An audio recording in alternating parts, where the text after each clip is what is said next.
నాయకత్వంలో నవరంగ్ కాంగ్రెస్ పార్టీ మరి యొక్క 5 పార్టీలతో కూటమిగా ఏర్పడి రాజ్యాధికారమే లక్ష్యంగా నవరంగ్ కాంగ్రెస్ పార్టీ జై భారత్ పార్టీ ఎన్నికల బరిలో నిల్చోబోతా ఉన్నాం.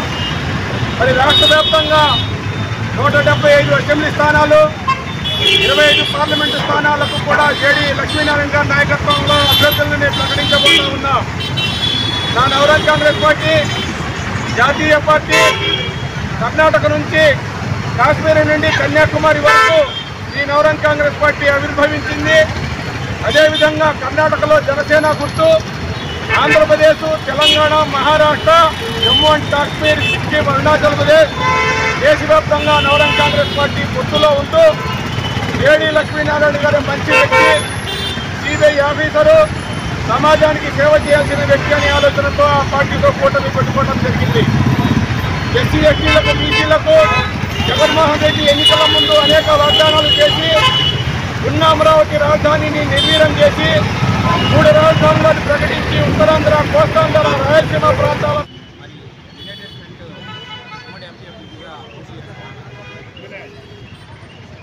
ఈ రోజున ఎస్సీ ఎస్టీ బీసీ మైనార్టీల రాజ్యాధికారం కోసం వెనుకబడిన వర్గాలు ఇంకా వెనుకబడతానే ఉన్నాయని చెప్పేసి ఒక విజ్ఞానవేత్త చదువుకున్న వ్యక్తి మౌనం దేశానికి ప్రమాదకరం అని చెప్పేసి మన జేడీ లక్ష్మీనారాయణ గారు, అదేవిధంగా ఐఏఎస్ విజయ్ కుమార్ గారు, అదేవిధంగా ప్రభుత్వ రిపబ్లికన్ పార్టీ యశ్వంత్ అంబేద్కర్ గారు, అదేవిధంగా మన నవరంగ్ కాంగ్రెస్ పార్టీ జలీల్ ఖాన్ గారు,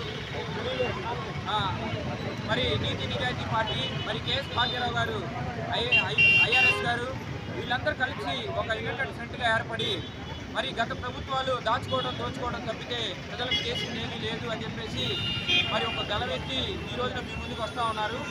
మరి మేము ముందు మెయిన్ గత ప్రభుత్వాలు అయితేనేమి, ఇప్పుడు పాలక ప్రభుత్వాలు అయితేనేమి నిరుద్యోగం, బీటెక్ ఎంటెక్ చదువుకున్న విద్యార్థులు కూడా ఈరోజు స్విగ్గీ జొమాటోలో చేసే పరిస్థితి. అదేవిధంగా ఆంధ్రప్రదేశ్ రాజధానిలో ఉన్నటువంటి ఈ ఆంధ్రప్రదేశ్ డ్రగ్ మాఫియాగా మారిపోయింది. డ్రగ్స్, మద్యం అనేక విధాలుగా ఎక్కడ గొంతుల్లో, బెల్ట్ షాపుల్లో, పాన్ షాపుల్లో కూడా దొరికే పరిస్థితి ఈ ఆంధ్ర రాష్ట్ర పరిస్థితి.